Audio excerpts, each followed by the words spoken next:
Selamat malam Ibu Bapak, saudara-saudara yang kasih Tuhan. Kita berjumpa lagi dalam Syafaat Malam GKI Gading Indah. Wah, setelah libur beberapa kali, kita lanjut nih bahas kitab Pengkhotbah. Pengkhotbah pasalnya yang ke-7, ayat 1 sampai ayatnya yang ke-4. Kalau Dombi, sering nih ayatnya Dombi dengar. Pasti sering dengar di rumah duka kan Dombi? Iya, benar. Bagian pengkhotbah ini membicarakan tentang nama baik dan hari kematian. Di dalam ayatnya, pengkhotbah mengatakan, nama baik lebih baik daripada minyak yang mahal, dan hari kematian lebih baik daripada hari kelahiran. Bagi pengkhotbah, kehidupan seseorang tidak dapat dinilai kecuali sampai akhir kehidupannya. Karena di dalam proses hidup manusia, manusia bisa saja berubah. Orang yang baik Bisa jadi jahat, dan orang yang jahat. bisa jadi baik.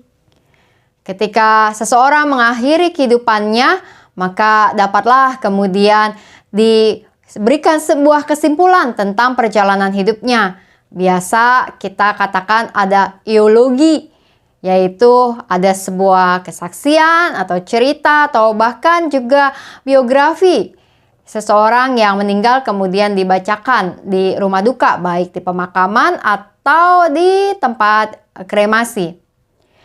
Sebuah nama baik itu lebih baik daripada minyak yang mahal. Minyak yang mahal tentu memberikan keharuman dan itu tentu baik, tapi lebih baik, kata pengkhotbah, adalah nama yang baik, nama yang harum, yang dapat berlangsung lama dan bahkan memberikan pelajaran dan motivasi bagi banyak orang yang kemudian mendengarnya.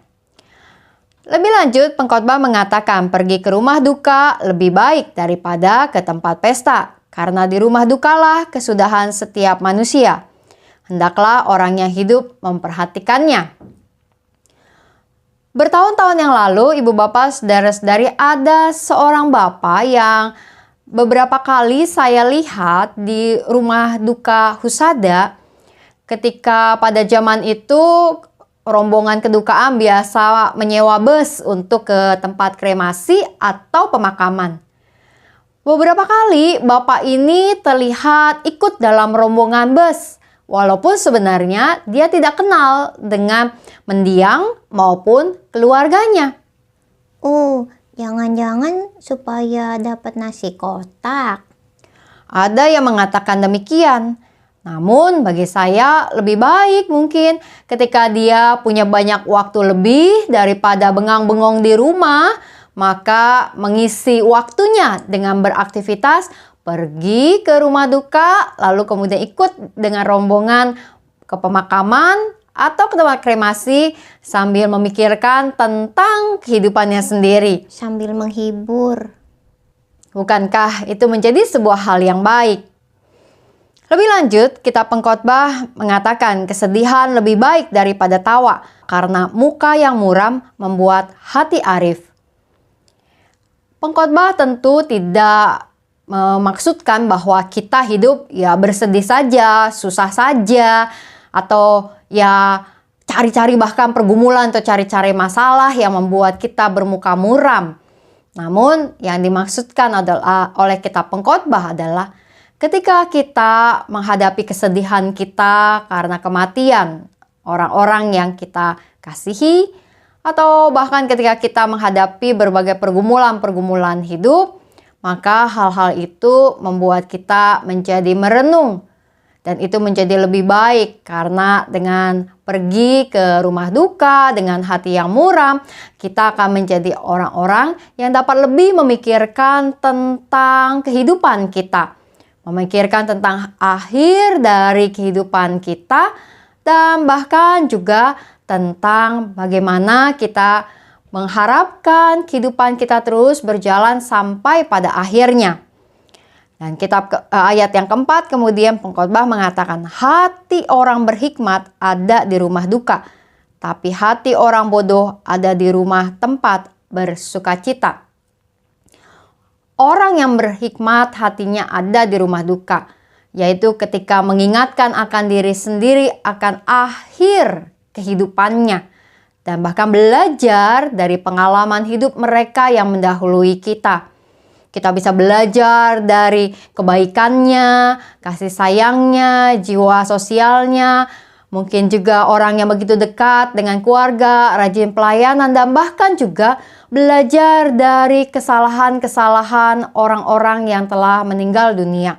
Kita belajar dari kesalahan mereka, lalu menghindarkan diri kita dari kesalahan-kesalahan yang sama. Sehingga kita menjadi orang-orang yang berhikmat dalam menjalankan kehidupan kita. Ibu bapak saudara-saudari yang kasih Tuhan, lalu bagaimana dengan kehidupan ibu bapak saudara-saudari? Apa yang sudah ibu bapak saudari-saudari kerjakan sampai saat ini dan akan kerjakan sampai akhir kehidupan? Sejauh mana hal itu akan menjadi nama yang baik, yang lebih baik daripada minyak yang mahal? Sejauh mana perjalanan kehidupan kita telah harum di mata orang-orang lain, memberikan pelajaran, memberikan sebuah motivasi, memberikan kekuatan, dan bahkan inspirasi bagi banyak orang di sekitar kita. Semoga hal itu yang dapat kita renungkan dan bahkan kita upayakan sampai harinya nanti, hari kematian menjelang bagi kita. Kita menaikkan doa-doa syafaat kita. Mari kita berdoa. Allah yang Maha Kasih, Engkau memberikan kami kehidupan dan kehidupan ini akan ada akhirnya. Dan biarlah kami menjalankan kehidupan kami sampai akhir untuk menjadi kemuliaan bagi nama-Mu, menjadi kesaksian dan berkat bagi banyak orang lain. Kami berdoa ya Tuhan, di dalam rasa duka yang kami alami ketika kami kehilangan orang-orang yang kami kasihi dan mengasihi kami, dengan semua pengalaman hidup yang telah kami lewati bersama mereka. Kiranya Engkau memberikan kekuatan dan penghiburan. Kami berdoa ya Tuhan untuk juga berbagai pelayanan-pelayanan yang dilakukan oleh Yayasan Tabita. Tuhan berkati agar Tabita dengan rumah-rumah dukanya serta tempat kremasi, serta di dalam semua pelayanan yang mereka lakukan dapat sungguh menjadi sobat di kala duka. Agar apa yang juga dilakukan di dalam pelayanan Tabita menjadi sebuah tanda kehadiran Tuhan yang menguatkan mereka yang berduka. Kami berdoa ya Tuhan juga untuk setiap pergumulan-pergumulan hidup yang kami jalani.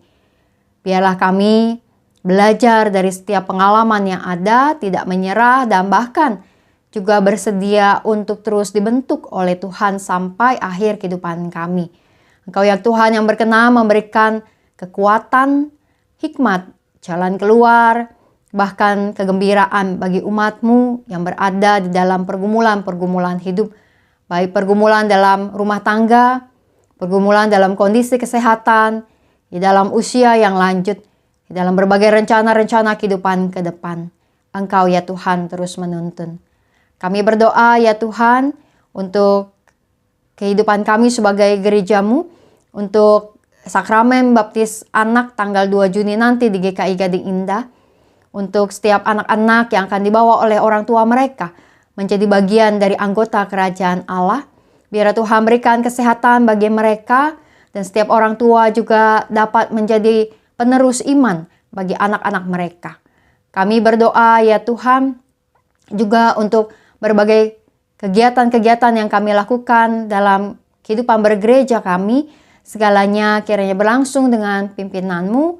Kami berdoa ya Tuhan juga untuk bangsa dan negara kami, dalam berbagai pergumulan yang ada dan kerinduan kami agar ada banyak perbaikan, biar negeri ini dapat kami bangun bersama-sama.